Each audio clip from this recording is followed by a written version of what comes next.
What's up, gang? Thank you so much for joining us for episode 29 of the Johnversations Podcast. Before we get to today's guest, just a quick reminder to follow us on social media. It's going to be a great way to keep up with news about the show, any updates, and we just really like sharing stuff with you. So please find us on Instagram and Facebook at Johnversations. We're also on Twitter at @Johnversation. And while you're at it, don't forget to check out Johnversationspodcast.com. We've got some really cool t-shirts, face masks, all sorts of stuff. So thank you to everyone who supported the show. Just glad that you're here with us this week. Let's jump right into it. Episode 29. Here we go.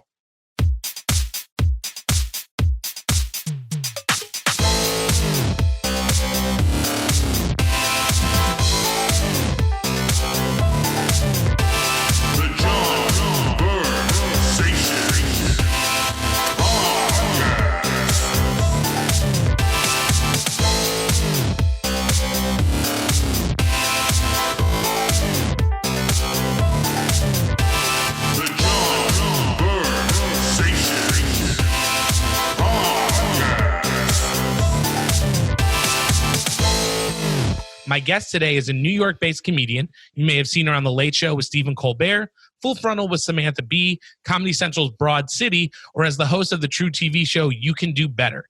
You may have also seen some of her tweets featured on the Huffington Post and Pace magazine. Please give a very, very warm welcome to my guest today, Miss Abbi Crutchfield. Abbi, thank you so much for being here. I really appreciate it. Thanks for having me, John. I'm just picturing their warm welcome at home, just them privately clapping. Like that's what I like to think too. They're like, oh yes, we try to be very formal with the intros. Just a big nod. Mm-hmm. Well, I also feel like, you're a veteran comedian, so you've been doing this for a very long time. So if we're going to do an intro, let's pay it the respect that it deserves for the work that you've done. And also not everybody knows me, so it's helpful to just be like, you might have seen her here. Well, I definitely hope, people who may not know you yet after listening to the show, they will kind of dig in and get to know your work because it's very, very good. I mean, I still watch your TruTv show. I caught myself the other day just going through clips, and one of my favorite things that you've done was your YouTube video, the Sasha and Malia, with you and the extremely and talented Ramsey. Yeah. Oh my God, yes. I mean, I think you're hilarious. I've discovered her on the Nightly Show and was like, she is so funny. So then when I found that video, I was like, oh my God, this is like two things that I love. And it's the prank phone calls to Hillary. So funny. Yeah, that was back when they were kids. We were spoofing them as children in a bedroom. So to think of it now, like we're all grown-ups. Yeah, it was like even the Obama sisters. I want to say it was like 2014 or 20. I mean, it was a few years ago, but it's definitely, if people are listening and haven't seen it. It's still cute. It still holds up. Yeah. The people that made it, A Key of Awesome and Barely Political. That was probably a Barely Political, but it was under the same umbrella. That was a YouTube channel that was super popular and so much fun. Yeah. Mark Douglas makes a lot of good parody videos. Yeah, it was. Yeah, it's to this day, it's one of my, just because you guys are so giddy when you're doing it. I know. I want to work with her again. We just tweeted each other, but hopefully one day we'll work together again. Everybody's staying virtual right now. Yeah, and I mean, it feels like, my wife and I were just talking about that today. We're like, what are we going to do around Christmas? And my whole family still lives in the Detroit area. We're down in Nashville, and her whole family is here, and we both have big families. So it's like, what's it going to be like come Christmas? Am I going to be able to be around everyone? And I was just thinking, I was invited to perform at a bar mitzvah that's going to be outdoors and socially distanced in the fall. However, imagine things get worse. How do you have something that special that's like a rite of passage? You can't put it off to the following year. Like, sorry, you don't get to become a man this year. Try next year. Some stuff you just really need to. Yeah, be there in person for. Yeah, we have friends and family there. We have the kiddo's birthday coming up, and we're like, well, I mean, I don't know what it's a weird time. I did want to ask you, kind of speaking of all the crazy stuff that's going on in the world and stuff like that. Like, I know that you've been doing virtual comedy shows. I know that you just last night, if I'm correct, you did a social distance show with the great Rachel Feinstein was there, Sean Patton, Matthew Broussard. He's the most handsome creep in comedy. He's a very dashing man. Rachel was not on the lineup, but Nori Davis was there. Sean Patton was there. Matthew Broussard. It was hosted by Dave Kinney. Yeah, a lot of New York greats. A lot of East Coast heavy hitters. Was that your first show back, like in person, since everything happened? No, I had done, how many have I done? Maybe just one other one, I think. And it is a weird experience coming back in person after having done perform virtually for the past few months, because I'm trying to figure out why it's so different. First of all, because I've done it for about 15 years live, and I think that you're so giddy and you're so elated to be back around people again. It just feels like when you run in the hallway in school and you're not supposed to, or just like, am I allowed to do this? Right. And so there's that. But then, not to poo-poo any of these comedy gigs, but like outdoors without a mic, which is my show wasn't, but just in general, the way I'm seeing them at drive-ins and I'm seeing them in parks is not an ideal to perform stand-up. It's not an ideal way to perform stand-up. It's like taking me back to my very early days where it's just like, sorry, we don't have a sound system, or sorry, you have to talk to a whole park full of people. So on the one hand, you're just like so thankful to get to do it. And on the other hand, you're like, gosh, I'm back to the beginning. It's like being in the Chinese restaurant doing open mic kind of stuff. Mm-hmm. Yeah. I mean, it's silly, but I think anybody that gets a chance to do comedy in a way that can still be safe but in person is ideal, because virtually there's a bit of a delay with laughs. You're also still I love working in front of a camera, but you can see yourself typically when you're working in front of a camera, especially if you're on like an iPhone or a device that faces you. So that can be a little off-putting for some people who are used to never seeing themselves while they perform. And there's just a lot to it. Sometimes you can see the audience. Sometimes you can't. Sometimes you can see them, but you can't hear them. Sometimes you can hear them, but not see them. Sometimes they heckle you by accident. Sometimes, there's an smoke alarm that goes off in their house. So there's a lot about virtual comedy I know that my fellow comedians are not enjoying. But hey, it's better than telling your jokes to your dogs.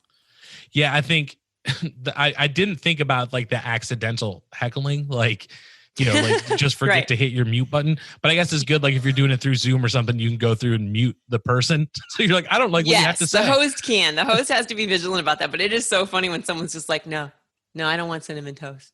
No, I told you I just want jelly on. And you're like, what? You're in the middle of a joke and you're like, who's saying toast right now? So it's not a typical heckle. It's not about you. They just forget that they're mic'd. Now, do you think there are some things that would be nice to, like, when the world hopefully gets back to normal? Because I can imagine it would almost be nice to, like, have a mute button when you're in the comedy club with the heckler. Just be like, somebody mute him.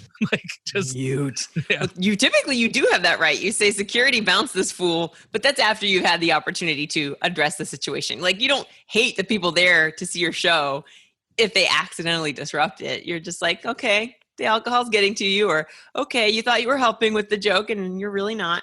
So it's really not that irritating, but you, all comedians, at least in a professional setting, have the power to be like, this person out of here, and hopefully someone in the club will remove them, either a server or someone doing security. Yeah, the alcohol seems like it could kind of be like a double-edged sword, where when I grew up a comedy nerd, like my dad. I was born in mid 80s and my dad loved SNL and he was like, have you seen this stand up? And so I kind of grew up. Nice. Like, it's he loved comedy. That's really good to help you and learn to love it.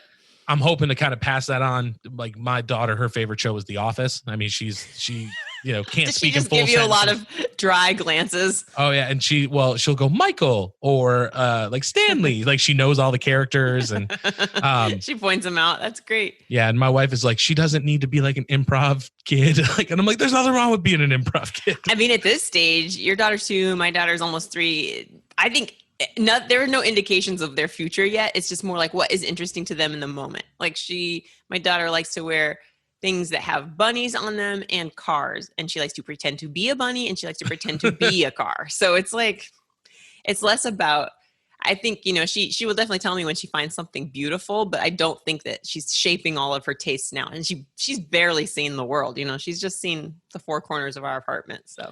Yeah, especially right now. And that's the other thing too, that I'm a little bit grateful for. And I don't know if maybe you feel the same way, but like if I had a kid who was like 7 or 8 right now and was like, I'm used to seeing all my friends and going to school. And then, with them being so young, it's almost like, okay, this is, as much as it is a challenge, you don't really realize what you're missing out on yet. And so, I think, there's pros and cons for no matter, like every stage, everybody's going through it in a different way. I mean, there's cons about being my age and having to deal with this, but also, we're making the best of it. And, yeah, it's not so bad. And it's funny that you were bringing up like a birthday party. You said a birthday party's coming up, and like that and weddings are the one thing I don't mind being virtual, because they're hard to attend in person in general. They either cost way too much money or they're a big investment of time where you're just like, what am I doing? So yeah.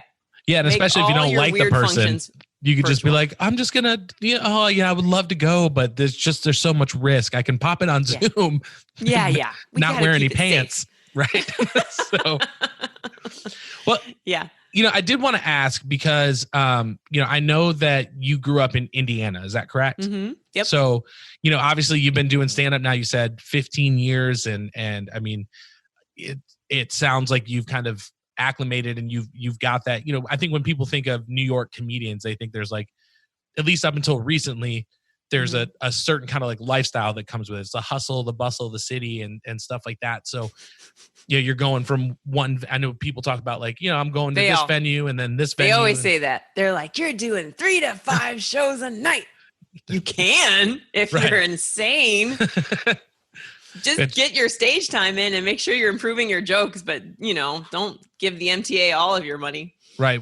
Make sure the do 2 shows and make sure that the material is strong enough so you don't have to do, 5 in a night or something like that. Yeah. I mean, there's maybe things have changed a little bit, but it's definitely possible and helpful to do as many shows a night that you can. And if you can afford a cab here and there, like parking on your own if you're driving is irritating, but if you can, get to a place and in a timely manner, if you happen to stack the shows so that it works, like you can come in and leave when you want, then it works. But it's just not, it's not your typical work commute is to go to 5 different shows each night of the week. It's, it just, and now although virtually now you can pop into as many shows as possible. In fact, I don't know why I don't see more comics doing that. Like they're always broadcasting, I'll be here on Wednesday, but what they need to be saying is like, I'll be on 3 shows Monday. Right. And, like it could be, they could really be doing it big since it's virtual. Yeah, I can imagine being like the smaller comedian, kind of like the whole Comedy Cellar, where if like, someone big were to show up and be like, oh, like, do you mind if they go on first? Like, then you're on Zoom and it's like, hey, Amy Schumer just popped in the room. Do you mind bumping your set? Yeah, exactly. You know what I mean? Well, everybody just is quiet in general. They're like, oh, okay, this is gonna be interesting. Yeah, that would be fun. I would, if I had to be on like 5 shows a night in Zoom, I would just change my shirt out of courtesy for the people tuning in. Just like, it's a new me. Put the ponytail on a different side, or that's right. This side pony, that side pony. Flip it all over. So, well, I did want to ask, because this is always something that is fascinating, and I'm sure you've probably gotten this question in interviews and in the past, but it was something that I was kind of curious about. But when you're a kid and you're growing up and I've watched your stand up and you have some bits that I really enjoy about being biracial and kind of like standing out, like almost like people looking at you. Have that joke that was like, she can slam dunk and then she then she says excuse me afterward, like, and that's what it's like being black and white. Yeah. Like, she has no rhythm, but if you tell her, she'll stab you, like that. For some reason that joke just tickles me so deep. But I was just wondering, like, when was it that you kind of found that you can make people laugh, or that you had that? I mean, because I feel like some people may find it earlier, some people may find it later in life, and we're like, maybe I wasn't a funny kid and it just developed. Well, I mean, making people laugh in a professional way, I think, takes work no matter who you are, whether you're naturally funny or not. I think there are really great comedians in this field who are both naturally funny and some who aren't, who are rather serious, deep thinking, introverted, reflective kind of people who, sometimes you'll see them interview on a talk show and they're just like, or they're just stressed by life and they're like, huh? But I think for me, I was making my friends laugh and being silly early. I remember one of my earliest memories was kindergarten, joking with my friend. She said, "You crack me up." And I was like, "I don't see any lines on you." And that made her laugh even further. I guess we both had seen the same Looney Tunes show where Wile E. Coyote had just like hit a wall and his face turned into a bunch of cracks or something. I really don't know. Broken to pieces. Yeah, you had to be there, but she loved it. And but I wasn't like, oh, I guess I'm meant to be a comedian. But then again, when I was in middle school, I was already watching, it was at Comedy Central, had little stand-up clips, different shows where you could see old specials put together, or even, I don't even, what do they call the showcase shows, like Premium Blend were on. So even though the footage was a little bit older, it felt very now to me because it was adults, and it was adults like I recognized through film and television commercials. So I watched a ton of that. And then I would mimic it on my mom's bed and talking to a hairbrush. So that was more of a precursor to what I would do professionally. But I also was like doing fake commercials at my breakfast table every time I ate cereal because I like to watch TV. And, we grew up in the era where everything is marketed to you, like buy this toy, buy this candy. And so, it wouldn't be fun to eat a bowl of Kix unless I was like, it's crunchy. I like it. To nobody's in the room. Right. But I'm picturing people watching and being like, oh, that little girl likes that food. So yeah, I guess there's a lot of little breadcrumbs along the way to lead to where I am now. But I think I also at the time wanted to be a writer, and I haven't. Well, I do right now, but I mean an author of children's books, and I don't have a line of children's books yet, and an illustrator too. I do a lot of visual art. So yeah, I think when I knew I was funny is just about when every kid discovers their sense of humor. But how I knew I wanted to turn it into a career came later, into adulthood, when I was like, oh, time to join the real world workforce. And I didn't like it. And I was like, time to do entertainment because that sounds much more fun. Well, I think there's something, I think there is something about people who are wired that way, that it's, I think there are people out there who are naturally funny, like you said, but would never really be willing to put the work in to be like, I'm going to make this a career. Yeah. So and you're also fighting against like the psychology of having a whole room look at you. That's very off-putting. Imagine going into an elevator or entering a restaurant and just everybody turns and stares at you. It's uncomfortable if you're not in control of it and you didn't plan it that way. So I think that you're fighting against a natural response of flight or fight. And instead you have to remain calm and be in a good mood and kind of share your ideas. That's the other thing. It's weird to just talk at length with nobody talking back, but just kind of the conversation is that they're laughing with you. And then you're just sharing your opinions and your insights and having that not be criticized. And then also having it be criticized a ton in your early stages of it, meaning nobody's laughing. And you're like, wow, that feels really bad. It felt hard enough to write this down and then share it with you publicly. And that's my private thoughts, and you hate them and you hate me, So it's like, there's a lot about comedy that I see why someone would not necessarily want to do it. But if your personality is the type to be like, I don't care what you think. This is definitely how it is. Like if you're one of those insistent people, or if you're the kind of person who, when someone wakes up, you're like, I made you breakfast in bed. I think that type of personality, very people pleasing. Yeah. I want you to enjoy life kind of personality. I think that's drawn to comedy for sure. Do you like this? It's scrambled eggs and bacon. Like, yeah, I did this for you. The bacon on top. It's very special. You didn't like it. You're not enjoying it. I'll rework I'll make it. We'll try again tomorrow. I'll make it a different way. Yeah. That's a comedian. Yeah. And I think I can relate to that again. But I'll eat this one. Right. Just these are. I'll eat the one you didn't like because it was good, but I'll make you what you need. Anyway. Yeah. Well, I mean, I think, that's being a musician for so many years and touring. I can relate to that because I really think it takes, and I don't necessarily even know if it's like always a positive thing, but it takes a certain kind of person that's like, I just want to get up here and I want people to see me, and I want people to like, whether it's a comedy bit or a song or poetry, it's like, I want those eyes on me and I want people to listen and I want to move these people with what I'm saying. Yeah. Feeling comfortable being the focal point. I'm not going to speak for everybody, but for me, I always liked that as a kid. And I don't think that my parents were inattentive. They just worked a lot. And I was raised by one of them, my mom. I saw my dad, but my mom was the one. And she, obviously, since she's raising me and my sister, she had to work a ton. So I think there was always a feeling of, I don't have enough of your attention, so let me get it. And I just was really, really hungry for friends' approval, teachers' approval. And I don't know if if anything had been different about my childhood, if I wouldn't have cared a little bit more. I think I was a little too people pleasing to a fault because I wasn't confident enough in myself as a kid. Like I was constantly searching for validation.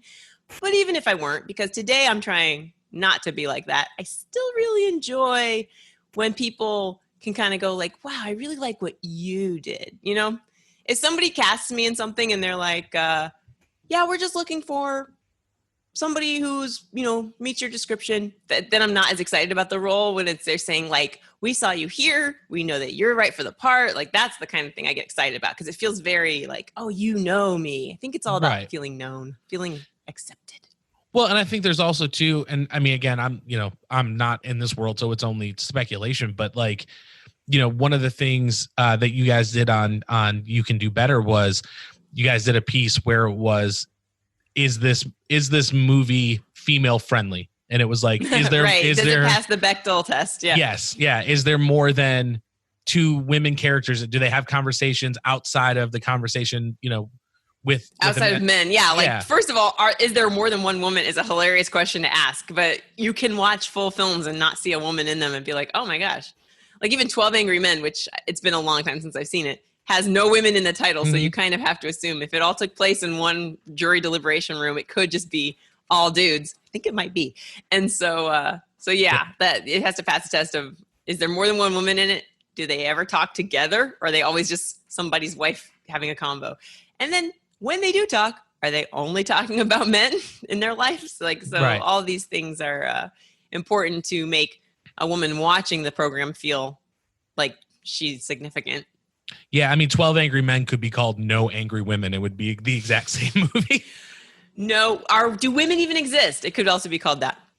Well, the reason I bring that up is just, like you said, when people know your body of work and they're like, oh, I've seen you here and I've seen this bit, like you've got the bit about your grandmother at 91 and like how she wore like every year of that 91 years, so like, oh yeah, you are someone I enjoy watching because you're not afraid to shy away from personal things. So when someone is like, hey, I've seen this work, and then that's you putting out like part of yourself. And then for them to come say, we want you because of that, that's gotta be such a better feeling than being like, oh, well, girl two in this, you know what I mean? She just throws in a one-liner. You're very humbled when you go in the entertainment industry. Don't get me wrong. There's a ton of opportunities that do not have you in mind that you can still soar in and make them go, wow, we didn't know what we wanted. And you showed us. This was great. But you're right. A lot of my stand-up is autobiographical just because I'm writing about, usually when I'm writing jokes, I'm processing what I'm going through. Like I just made a pizza for lunch. And my husband pointed out, like, don't you know we're having a farewell for our neighbors and we already planned a pizza party. And I'm like, but it's pizza, And he's like, and I have a dough thawed in the living room because I'm making you pizza for the weekend, a Saturday. And I'm like, pizza 3 days in a row. Sounds good to me. So it's like, I'd probably be writing that down. Best friends. What is my problem with pizza? And it's one thing to say like, I really like this food, but it's another to be like, that guy that eats a Big Mac every day because his digestive system depends on it. You're just kind of like, dude, why are you doing that so much? So just, I would start from there. It is funny. It wouldn't have dawned on me that it's weird that I'm eating pizza 2-3 days in a row. And then my husband is always there to be like, stop it, get some help. Well, so yeah, autobiographical stuff is a great platform for me. Your husband sounds like my wife because I'm the same. I can eat pizza every single day and she's like, I don't like, it's okay, but it's good. I'm for like, people no, you to be don't around understand. You to say, get some nutrition. Yeah, I know. It depends how you're making the pizza too. But if it's like a pizza pocket or crackers and Lunchables, to you it's different. You're like, I'm diversifying. Well, and sometimes I'll just fold the slice over and be like, now it's a pizza pocket. It's something different. No, it's a calzone, babe. Totally different thing. I read an article about this guy. Speaking of like eating Big Macs every day, I read an article about this guy who ordered from Domino's every single day for like 11 years. And they like 5 days went by where he didn't order anything. And everyone in the store was like, oh my God, something's wrong. And they went to his house and he had a stroke. And so they came and like the Domino's delivery guy called the paramedics and they came and they saved him. But I was like, see, see, Kara, that could very well be me. Like, at least Domino's has your back. That should be Domino's new commercial. Right. We save lives. No one else is there. We're there. Right. That man's house must have smelled like a giant cardboard box. Can you imagine? Domino's has such a unique pizza scent. Yeah, it's definitely. I worked at a Domino's for a long time. I was a delivery driver, and it was like you would come. I worked at Donato's Pizza. Oh, really? Yeah, I've managed Jet's Pizza, which I don't know if you guys have in New York. No. Where are you? I'm right outside Nashville, but I'm from Michigan originally. Okay, so it's a Midwestern chain. Yeah, Jet's Pizza. It's like the square, like the deep dish, like the Detroit deep dish style. So I delivered for there. Oh yeah, Detroit deep dish. You mean Chicago deep dish? No, it's different because Chicago deep dish, they do like the toppings and then the sauce and the cheese. They layer the dough.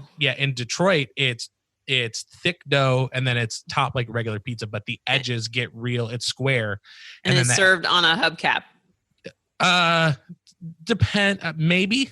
I've never had it. Okay. I've never had it on a hubcap personally, but I'm so excited to try a new pizza. I can't wait. If next time I'm in Michigan, I'm definitely going to try that. If you go to Michigan, go to Buddy's. Buddy's is like the home of Detroit style. It's perfection. It's so good. All right. I can't wait. Okay, but at Jets, you were a manager. Yeah, I Domino's. When I moved to Nashville, my wife was from here and we met, and I was like, I'm just moving. And so I needed to find something to do. And so I was like, I guess I'll go back to Jet. So I'd like manage there moral of the story is I could eat pizza every day, 3 times a day. They didn't make you eat it there. You just chose to. Oh yeah. After a while at Donato's, I remember switching it up to the sandwich because I was like, I might as well try everything on the menu since I'm here. I probably got fired before I could eat everything in there. It did not last long. It was like my first job in high school, and I have a long history of being unprofessional by accident because I don't know. I just lack that instinct of seeing what others are doing around me and mirroring them. I act more like, what am I feeling like doing right now? So if I felt like squatting, my boss would come in and be like, you can't, where are you? And I'd pop up from behind the counter. I'm like, see, I'm ready for customers. It's just more comfortable when I squat, unless you'll give me a chair. And he's like, you don't get a chair. And nobody squats back there. Everybody stands. And then you wait for customers to show up. And I was like, that's a horrible idea. So yeah, I didn't last long. I would like to imagine like you were the surprise factor of Donato's. Like somebody comes in and they're just like, hey, I'm Abby. What can I get you? Like, what is this, Jack in the Box? No. Yeah, Fred's been coming here 12 years and he just had dropped today out of heart attack. Yeah. Abby was working the front counter. Yeah, Domino's is saving lives and Donato's is giving people coronaries. Because I can talk about pizza all day, but I don't want that to take up the rest of our time. I do want to do a deep dive though, because I was just saying before we get off this topic, I was just trying to remember, because I was making my own pizza here, just like I talked about. And I was like, I must have done this hundreds of times, which is sprinkle the cheese in a circle. And I do remember the industrial video that taught us how to make the pies, but I don't. I just remember the smell of the peppers in the fridge ingredients. Like you have to take them out of their trays and into the fridge at night. So I remember the smell of the fridge always smelled like green peppers, and that's it. Isn't that weird? I don't remember making pizzas, but I know I did. Yeah, it's the thing that I remember is at Jets where I worked there, and shout out to Jets. No one's going to hear this, but no one from Jets is going to hear this. But we would grate our mozzarella. We get big blocks of mozzarella, and then you would grate it fresh. And then you had to weigh it out, and they were like each brick of mozzarella has more value than like a brick of gold right now when you break it down. Like it was so expensive. So it was always like, put it in the bowl. A little too much. And then you have to, Yeah. Oh, that sounds familiar too. I don't know if we weighed. There was something precise. We had to do something about calculating like the toppings, but we weren't counting them out like in Subway. We just were like, maybe we were weighing it. I can't remember what they did. Anyway. Your viewers, your listeners who work at Donato's can fill me in. Anyway. Yeah, well, I worked there and at Subway. And it's funny because when I worked at Subway, that's another one of those places that been like everywhere. Oh yeah. I had like 20 jobs when I was in high school because I would work like I worked at Carrabba's Italian Grill for 4 hours and was like, no, this isn't for me. And I just left. I was like, took your black shirt off. I'm not doing this. Button downs. So I worked at Chuck E. Cheese and got electrocuted, and I walked over to Blockbuster and got hired the same day. It was like if I just was done with something, I was like, no, thank you. That would be a great TV show. Like the sitcom is just this guy having job after job in the same strip mall. Yeah, just like, hey guys. Yeah, no, I was working on a game and got electrocuted. And my fingernails turned black, and the hair on the back of my neck was smoking, and they were scary. Well, they were. I mean, I it's funny now because I'm okay, but they were like, "Oh my god, do you want like a free pizza or something?" And I was like, "Go to hell! I just got electrocuted. Your pizza's awful." Right.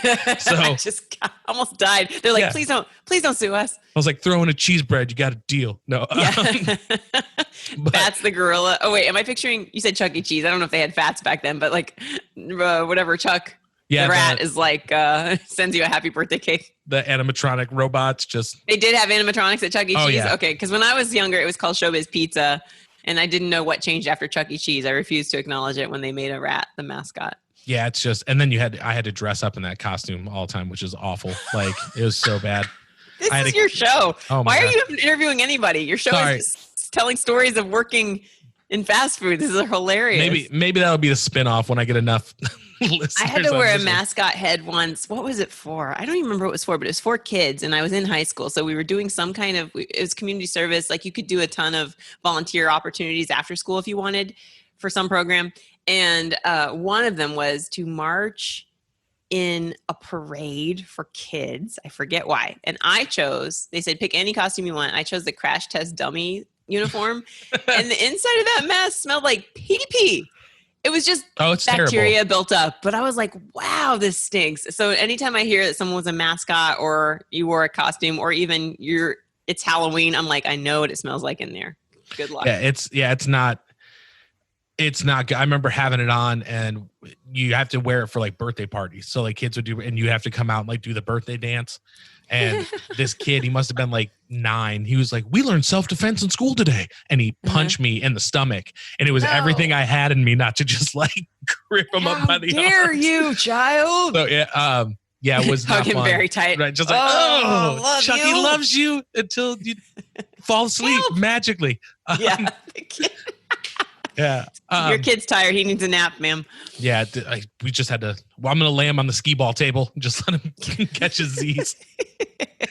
But okay, one thing I did want to ask you, because my stupid jobs are not important, but I did want to ask. So you have your Twitter is amazing. You've been voted like one of like I think it's the 10 funniest women on Twitter, people to watch, stuff like that.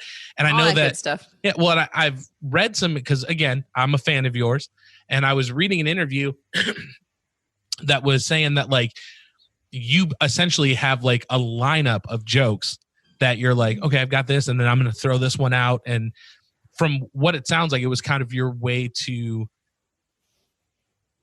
kind of work out like almost like little bits, or just something that you could be like, hey, like let me I had already spent, let's see, I joined Twitter in 2008, but then I didn't start writing jokes on there until 2010. So for 2 straight years, I was just using it like as you remember MySpace had a, what are you doing right now? And you would say, Abby is enjoying a sandwich or whatever. I think Stephen Wright either had Twitter or MySpace, or someone was impersonating him, and they made it funny. Maybe it was even Facebook. But I was just like, oh, you could be filling that spot with a joke, not just honest information. And so I had already been doing jokes on stage, and I just thought, well, how can I do my stage jokes here on Twitter? And now it turned out they didn't quite fit. They were too long, first of all. We had a character limit. But also the people who were hanging out on Twitter were not the same people going to comedy clubs. It skewed a bit younger. So just in the early days, it was kind of interesting to me to figure out, how are people talking on here and what is getting traction?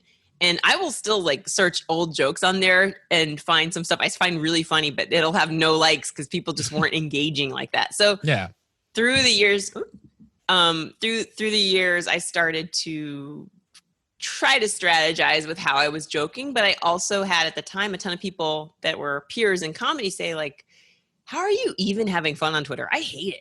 And so I started teaching a class at the People's Improv Theater just for people who wanted to write for comedy, like comedy writers, whether it's for late night or, stand up or whatever.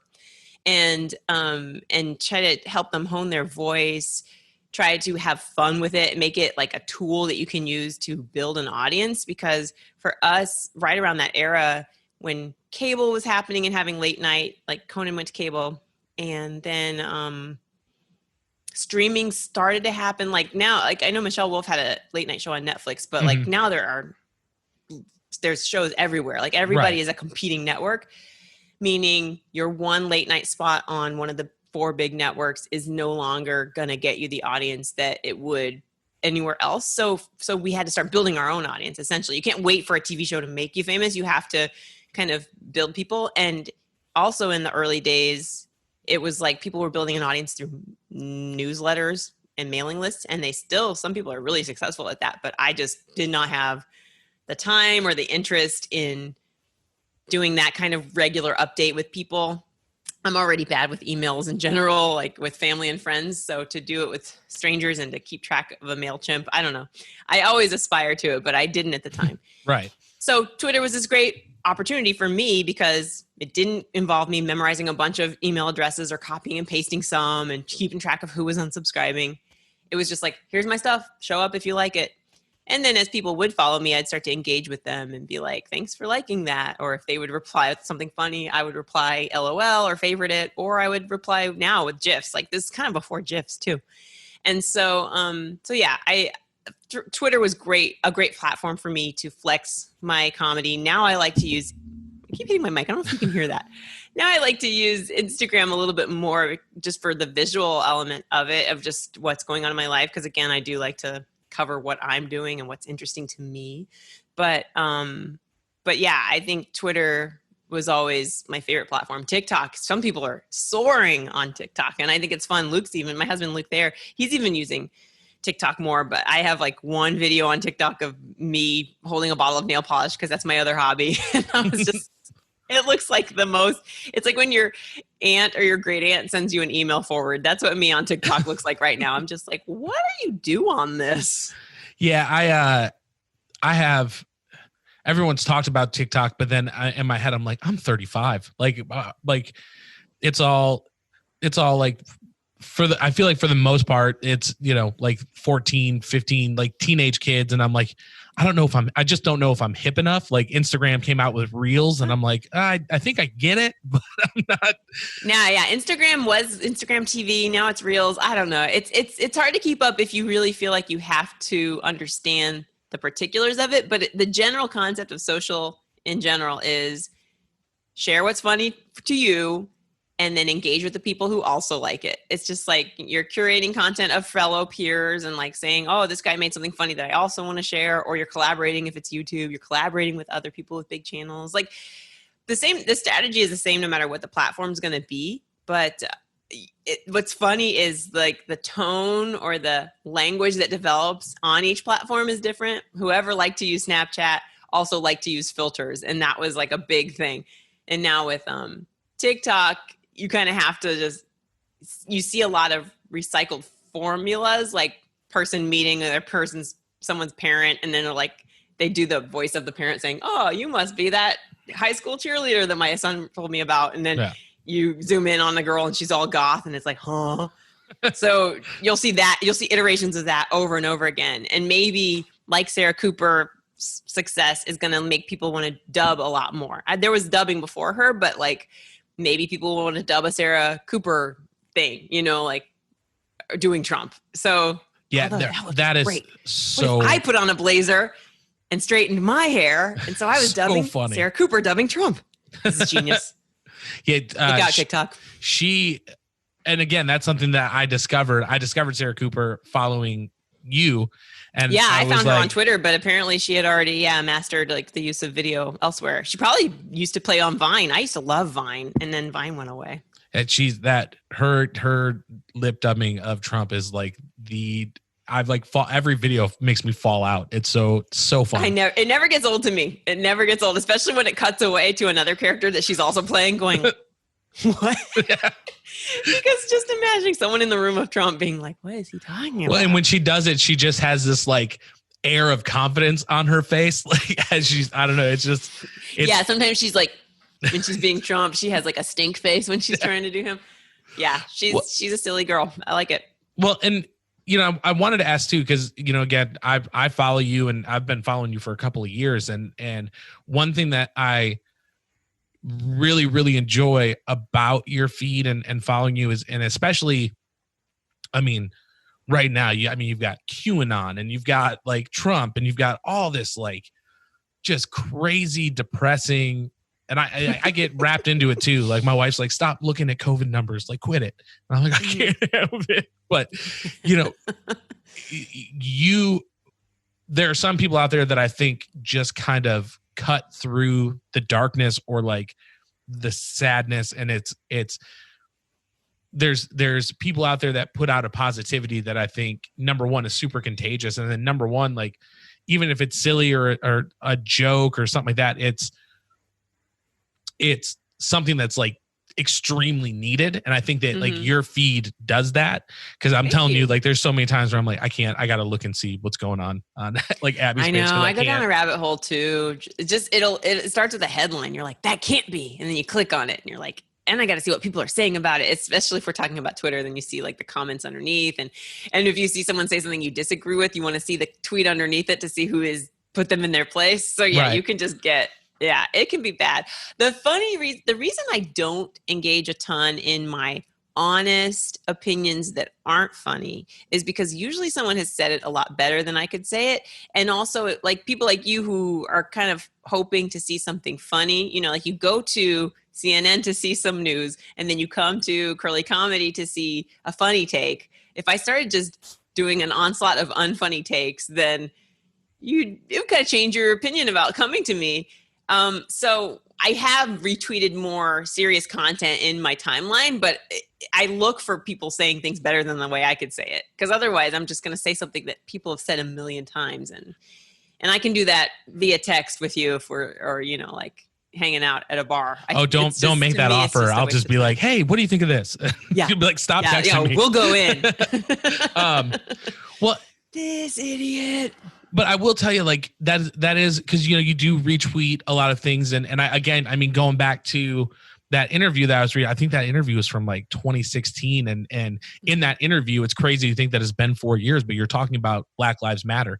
And like, I don't have any problem putting it out there on my Twitter page and stuff like that. So I think it's, yes, your Twitter account is known for, all sorts of funny tweets and the people that you retweet in videos. But I think it's also, again, refreshing to be like, it's almost like a reminder of like, hey, I'm really funny and you come here for this, but like, don't forget I'm a human and this is how I feel about things. I mean, I can't help but the one thing I try really hard not to do that I'm not above it, but it's like go in on people, let's say, Trump's family or something that I know people who follow me or friends or family that aren't politically, leaning that way would agree with and enjoy. It's still like so many other people are doing that. And also there's this is it an Eleanor Roosevelt quote? There was an old quote I used to have on my iPhone or on my phone to just like as a reminder. So I'd turn it on and it would always have this quote. And it would say, small minds discuss people, average minds discuss events, great minds discuss ideas. So I would start from there with my comedy of just like, is this about me? Or is this about, my neighbor that's bothering me or my whatever, the guy that almost ran me over that I really want to be angry about? Or is this about, the ban on whatever, like an event? Is it about, the bombing, whatever? And I write, I don't stop myself from writing a ton, but it's about what am I sharing, and if it's about a general thing about how families interact, or if it's about neighborhoods changing, communities getting pushed out by the wealthy, if it's an idea or a concept about like, how should we be, then it feels more like an evergreen topic. It feels a little bit more relatable, and I'm not above it. I think you'll definitely find tweets about me making fun of, somebody's toupee or whatever if they did something racist. It's like, I'll go in on your stupid looks. Yeah. But I try really hard not to, because other people are already doing it. It doesn't really elevate my level of thinking. it's more of a challenge to try to come up with conceptual idea-based jokes than it is about people or events. But as I've been trying to write for late night, submitting packets and things, like there is a value to understanding the key players in these headlines and knowing what the angle is on how to make fun of them, or especially if they're in power, it's like you're taking them down a peg. And also, you're not going to, there's an elephant in the room if there is something like the Black Lives Matter movement, if there's a new killing and you're just going to not talk about it because you're like, I don't discuss events. Right. Like, I'm not like that. I think that there is a value to those who do want to dig in deep and share that stuff. But just for me, I have a lot of rules for myself just because I don't know, mentally I like the challenge. Like I try not to swear. I will retweet now in 2020, I will retweet content that involves a swear word. But like for years, I was just like, people come to me for the clean stuff. Yep. I'm not working blue. For general audiences. Yeah, I don't work blue with my stand-up. But I'm less of a stickler on that because if I think something's really, really funny or if the passion is being carried through, with the language, there's a power to language. I value everybody's freedom of speech. Then I'll start to share it. But I still, if I have a cuss word in my tweet, I'm like, could I do it without one? I think that's a good challenge too, to say like, okay, like I can put this word in here, but is there a better word to use? It's because sometimes it feels like it's almost just being lazy to be like, let me, Sometimes, or reactionary, which I don't like to be. I like to be thoughtful. I'm a very impetuous person and I speak more than I listen. So I like to give myself a chance to be like, be a better person, chill out.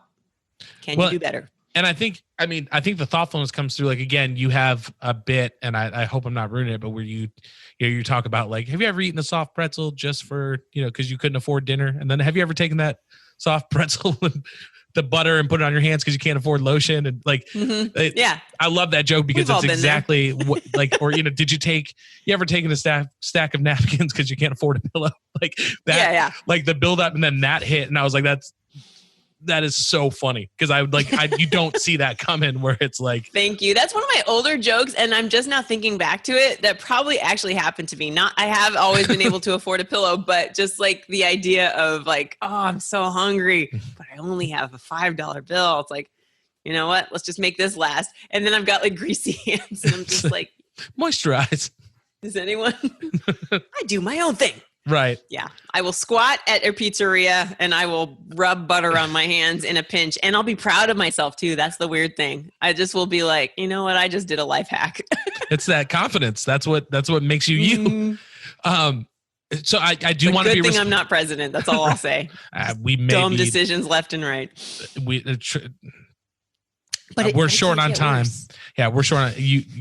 Dumb decisions are not probably be better. Let's just say if you were on the ballot and the election was tomorrow, I know who I'd be voting for. 110%. Butter hands 2020. Yeah. She can't open the door to the White House. But, she's still there. I got it. So, I want to be respectful of your time, but there was one last question I wanted to ask you. Again, I know you're busy and I appreciate you just coming in to hang out for the time that you did have. But I know for me, again, with COVID and the election and the protests, and it's like every day there's a new video that comes out and it's like, it just like sucks so much out of your soul if you're someone with compassion about like the way that the world is. And one thing I wanted to ask you is, being somebody who's in that world, like your job is to look at things, your job and your talent. I want to add that as well, but like it's to look at things from a perspective that other people don't have. And then to be able to take those observations and say, hey, have you thought about it like this? Cause this is funny, And I guess what I'm wondering is with everything that's been going on, like, is there ever any point where you're just like, I can't find the funny in this? Because I feel like absolutely. I just feel like right now that's such a challenge with the way the world is, Well, I'm noticing a lot of humor. I follow a lot of comedians too. And right when Trump got elected in 2016, a lot of the comedians I followed, I guess, are progressive and vote Democrat. And so they were against Trump. But I just was seeing a ton of vitriol in my headlines, like a lot of impassioned complaints, a lot of watchdogness, like, look what he's doing wrong now. And I would just be like, what about pretzels? still very dry, and we still need to drink lots of water when we eat them. Am I wrong? And pretzels with peanut butter, don't even get me started. And it would just be like crickets, you know?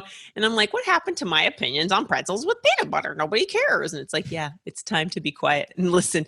Same again with the resurgence of the Black Lives Matter movement. You know, after May 25th, when George Floyd was murdered, it was, for me, I was just processing a ton of stuff with my identity and with race and my relationships and my activism. Have I done anything? You know, what's my role in this? And so maybe I was still dropping jokes, but it was like, in real life, behind the scenes, it wasn't even fun to log on to Twitter. You know, it was just like, or share comedy or write material. And so I definitely give people like permission to take a break and regroup. And it's okay to not make a joke when the sense in the room is that people are grieving or people are angry. Let them have their anger, and you don't have to like generate artificial anger if you don't understand politics. You know, it's like, if you don't really know what they're complaining about, just learn about it or sit this one out. So yeah, there's definitely some points. And it's also things in my life I've gone through that are really hard that I would love to be able to talk about, because it can be really healing to process it. But you have to kind of first heal from it in private, but also develop an opinion on it, you know? So let's say this did not happen to me, but let's say you were betrayed by your spouse. You can go on stage and be like, wow, I just found out yesterday that I got cheated on. And sometimes you see that happen. But then if somebody's like, yeah, your wife's a real, you know, or your spouse is a real, and they like swear about them, and you're like, you don't talk about them that way. They're my best friend. And you know, like, then it's like a sign that maybe you weren't ready to share that. Yeah, maybe you're a little raw and you need to heal a little bit. So yeah, a comedian named Matt Ruby a long time ago had a cool blog, and he would engage about comedian and comedy topics. And I remember in the comment section, either it was a blog post or a comment, he was just like, you don't have to joke about something until you are ready to joke about it. And to have that permission to be like, oh yeah, let me live life and actually process it first before I try to make it funny. Because you're not a joke machine, and you're not a robot. Like you said, you're a person. And especially if you do have compassion, you're going to be affected by things that are hard to see in the world, you know, like the hardships that people face, starvation, abuse, you know, control by their government. This stuff is real. It's happening to people. And it, you know, if you empathize, then that's a good thing. You don't have to just become but what's the funny angle about that? Right. This horrific picture I'm seeing on the news.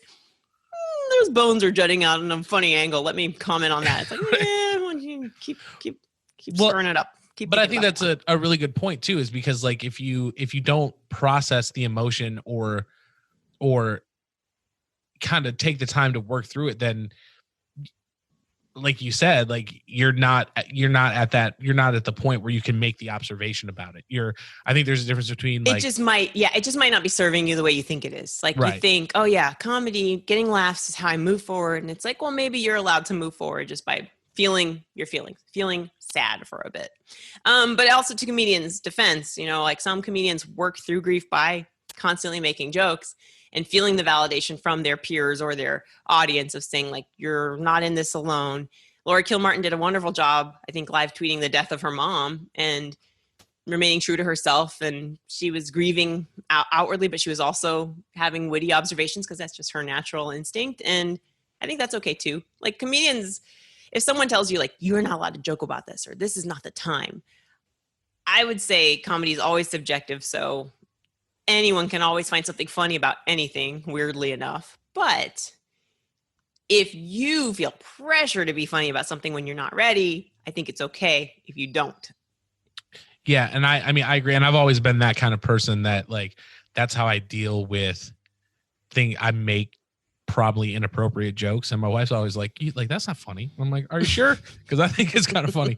But it's some people, yeah, they have that funny bone. They're like irreverent and they love it. They love to laugh at a funeral. And it's like, okay. Or like, you know, or when people, I think Chris Rock said it, that, you know, like nothing is ever funny written down. You know what I mean? Because like if you just take the words without the context or the emotion behind it, like, yeah, it's hard to be like, oh, that I get the funny in that, but there are people out there that can take something terrible and And I like that because it's like you're taking that and then you're putting it, even though it's a sad thing, it's like, hey, how can we still look at it in a way where we don't feel as like just more like soulless and empty about it. Right. You know what I mean? Yeah. And a comedian, if you're talking about their job and not just their personality, but you're talking about their job, it's to make you laugh. So if you're not ready to laugh at it and you tell them as their audience, they listen to you and they go, oh, okay, guess I went too far. Next thing. You know, it's like, we're not here just to like crack open our brains, you know. Yeah, it's still a job and a performance and, you know, but it's a service.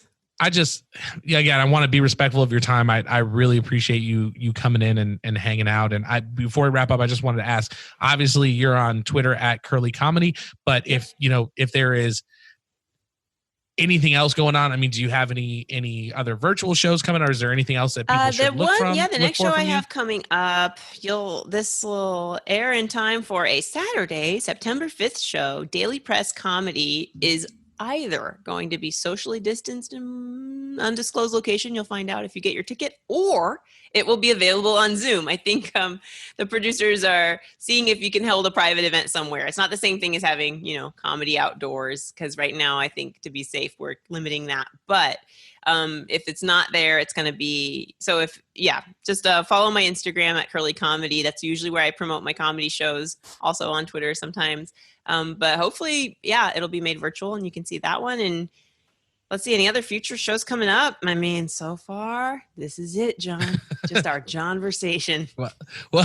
Catch me September 5th. Yeah, if you would send me the link with that information, I'll put it in the show notes and we'll get it out there and make sure that. Sure. I'll ask. Yeah, I mean, gigs can get canceled too, left and right these days. I've had a couple get canceled. So, if nothing else, everybody can meet me over on Twitter and we can joke together there. I do respond, and usually it's trying to make you laugh. So don't, if you engage with me and then I respond with a GIF that's like, it's usually because I'm trying to be funny, not because I'm judging you.